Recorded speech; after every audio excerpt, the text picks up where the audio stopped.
Dobar dan, evo nalazim se u selu Brlog, nekih 10 kilometara od Otorca. Evo ovdje izlazi Gacka i Lika koja se miješaju u Šumećici.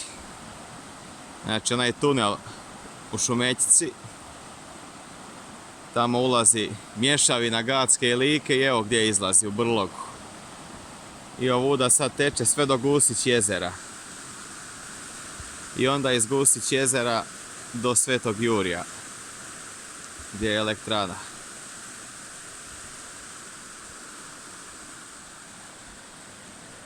Evo, vjerovatno mnogi iz Otorca ovdje nikad nisu ni bili.